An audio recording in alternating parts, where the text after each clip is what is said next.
Okay, so imagine this. Your entire civilization lives on these massive moving islands. Life is pretty good, but then this supernatural enemy shows up, and he's so powerful that your only move is to dive your whole world deep beneath the ocean. That's the story of the Soaring Lion Turtle House, and in this explainer, we're going to break down exactly how they engineered survival against a world-ending curse. And I mean, that was literally their reality. To get away from this villain they call the Weaver of Calamity, they had to take their islands and just plunge them into the depths of the ocean. They were out of sight, sure, but they were a long, long way from being safe. They had to build a whole new world in a place of permanent twilight. But here's the thing. This wasn't just some desperate, last-ditch dive. Oh, no. This was a calculated, incredible feat of engineering. They didn't just manage to survive underwater, they built a thriving sanctuary. So how in the world did they pull it off? Well, first things first, you gotta solve the most basic challenge: food.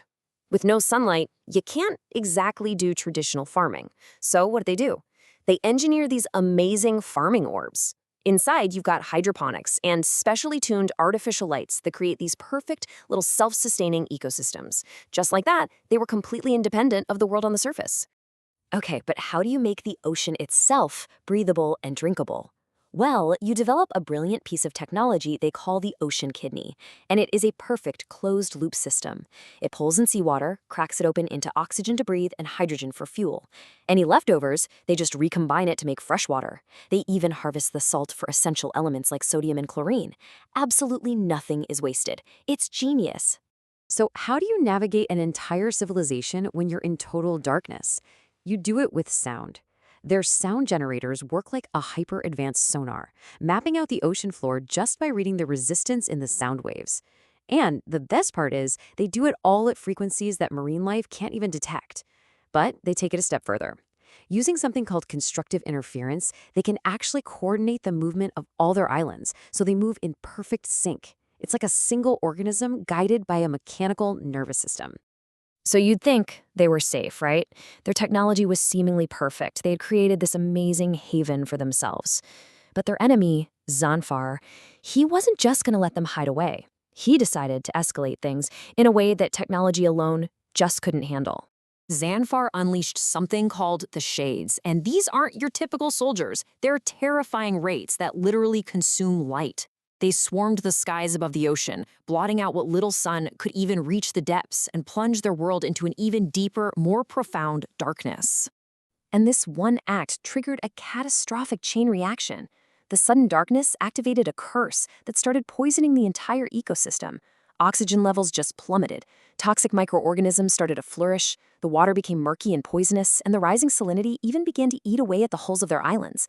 Their sanctuary, the ocean itself, was turning on them. Which brings us to the core of the problem. All their incredible engineering could keep them alive, sure, but it couldn't fight a supernatural plague. So the question is, how do you apply logic and science to a problem that completely defies both? The answer, it turns out, didn't come from a machine. It came from a person, a young woman named Ariel, who had this unique power, a metaphysical force that was perfectly suited to fight this completely unscientific threat. This is Ariel's blaze. Now, it looks like fire, but its true power isn't heat at all. It's purification. It's a form of what's called a blessing, and it acts as a direct antidote to the cursed energy that's poisoning the ocean. Its whole purpose is just to restore the natural, healthy order of things. And check out the mechanics of how this works. It's almost surgical. The light part of the blaze finds the curse's on switch, its activating trigger. Then the heat aspect comes in and just burns that trigger away. With the on switch gone, the curse's built-in off switch just automatically trips. The curse is simply and completely erased. So, now they have the technology, and they have the supernatural cure. The final, absolutely brilliant step was to merge them, creating their ultimate defense system.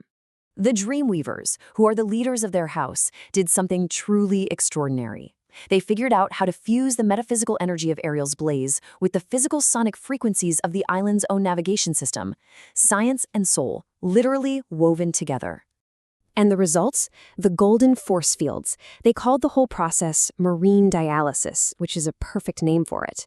This barrier didn't just keep out the polluted water and enemy scouts, it actively healed the ocean inside of it. It restored oxygen, neutralized all those hostile microbes, and created this mobile bubble of pure, healthy ocean for their entire civilization to live in. They had done it. They had actually won. They took their enemy's greatest weapon, his curse, and turned it into a source of their own strength. But victory that decisive, well, that doesn't go unanswered. Xanfar noticed, and let's just say he was not pleased. And Xanvar's voice just thundered across the world. It wasn't full of rage, though. It was a chilling, ice-cold promise. He basically acknowledged how clever they were, but made it crystal clear that this was just the beginning. Their victory had only provoked a far, far more dangerous foe. And he immediately made good on his threat. These massive barriers of cursed energy just crashed down from orbit, slicing the entire world into pieces. The great ocean currents were completely severed, and all the teams were isolated from each other. The world was now a prison, and a countdown had officially begun. The people of the Soaring Line Turtle House prove that when you fuse ingenuity and spirit, you can overcome a seemingly impossible threat. But their success has now trapped them in a world that's being actively unmade by an enemy who has decided to stop holding back. And it leaves us with one critical question for the future. When technology and magic unite, what new threats will rise to challenge them?